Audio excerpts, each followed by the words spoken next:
قرآن مجید کی ایک آیت ہے جس کا غلط مفہوم لیا جاتا ہے، لا اکراہ فی الدین۔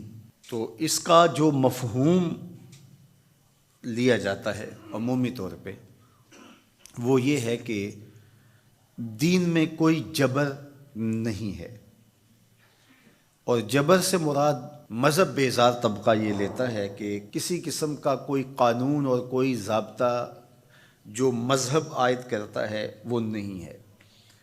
تو یہ مولویوں کی پیدا کردہ سختی ہے اور انہوں نے دین کو مشکل بنا دیا ہے، اور حدود و تعزیرات، قوانین، ضوابط، چور کا ہاتھ کاٹو، زانی کو سنگسار کرو، کوڑے مارو حد قذف میں، اور مختلف اوقات کے اندر مختلف عبادتوں کا لزوم۔ تو یہ کیا ہے جب قرآن کہتا ہے لا اکراہ فی الدین، دین میں کوئی سختی نہیں ہے، کوئی جبر نہیں ہے، جو مرضی کرو؟ تو یہ اس کا مفہوم نکالا۔ اور ایک طبقہ ایسا ہے کہ جو دین کو اس طرح پیش کرتا ہے اور اس طرح سے دین کو لوگوں کے سامنے رکھتا ہے کہ جس طرح دین پر عمل کرنا کوئی آسان کام نہیں ہے، اور اس کو وہ مشکل اتنا بنا دیتا ہے کہ لوگ گھبرا جاتے ہیں کہ ہم تو پھر دین پہ نہیں چل پائیں گے، چند لوگ ہی دین پہ چل سکتے ہیں، جبکہ یہ دونوں چیزیں افراط و تفریط سے تعلق رکھتی ہیں۔ تو آیت کریمہ کا صحیح مفہوم یہ ہے، لا اکراہ فی الدین کا مطلب یہ ہے کہ دین قبول کروانے میں کسی پر سختی نہیں کی جائے گی کہ تو ضرور مسلمان ہو، یہ اس کا مفہوم ہے۔ اب کوئی دین قبول کر چکا ہے اور پھر احکام شریعہ اس کے اوپر نافذ ہوں گے تو یہ تو ہوں گے، تو اس پر یہ نہیں ہے کہ اب اس پر سختی نہیں کی جائے گی۔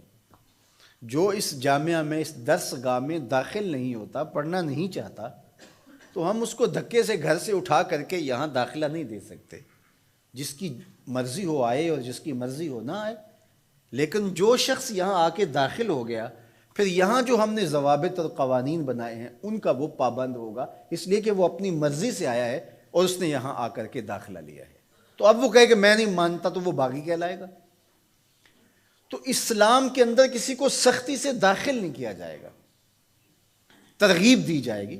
اور قرآن مجید کی اس آیت کریمہ کو اگر پورا پڑھیں تو سارا مفہوم واضح ہے، لا اکراہ فی الدین، دین لانے کے حوالے سے کوئی زبردستی نہیں ہے۔ قد تبین الرشد من الغی، ہدایت کا راستہ گمراہی سے ممتاز ہو کے واضح ہو چکا ہے۔ اب جس کا جی چاہے وہ ایمان لائے اور جس کا جی چاہے وہ کفر کرے، یہ اس کی مرضی ہے۔ اگر اللہ چاہتا تو کسی کے دل میں کفر پیدا ہی نہ ہوتا، سب مسلمان ہوتے، لیکن اللہ تعالیٰ جل شانہ کی حکمت یہ نہیں ہے۔ انا ہدیناہ السبیل اما شاکرا و اما کفورا، ہم نے حق کے راستے واضح کر دیے، اب جس کی مرضی ہو وہ کفر کے راستے پہ چلے، جس کی مرضی ہو وہ اسلام کے راستے پہ چلے۔ اس کی اس مرضی کی وجہ سے ہی تو جزا و سزا ہے۔ اگر اس کی مرضی سلب کر لی جائے اور وہ ایمان لانے پہ مجبور ہو تو پھر اس کا یہ کمال کون سا ہوا؟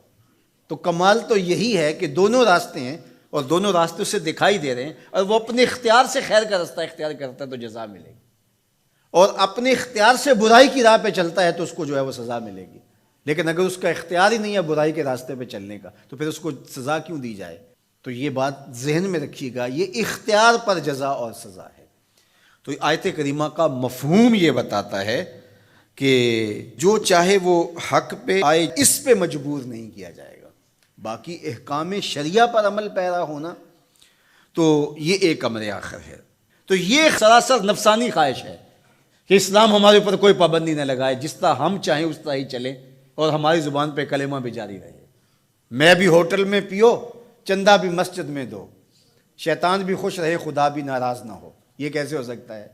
تو لا اکراہ فی الدین کا جو مفہوم لوگوں نے تراش لیا کہ اسلام کا کوئی ضابطہ قانون ہم قبول نہیں کریں گے، ہم خواہش اور مرضی کی زندگی بسر کریں گے، یہ سراسر دین کی منشا کے برعکس چیز ہے۔